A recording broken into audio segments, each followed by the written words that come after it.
Hey there, Marcus here. I just found this guide for you and maybe you can find it beneficial. What to do if your dehumidifier is not collecting water and is not operating correctly, and what you can try to do. So this is it. Try resetting the dehumidifier by disconnecting power to the appliance for 30 seconds and then reconnecting to power. Then set the control settings to see if the dehumidifier operates properly. So try it out and try the reset system if it's going to work out. I know it's like simple thing, just plug it in, plug it out. I get it, but maybe it's going to help you. I just want to make this quick video for you on what you can do about it, because this is like the official site from GE.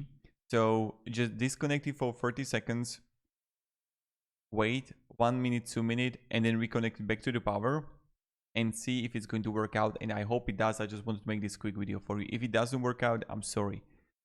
So thank you very much and have a great day and goodbye.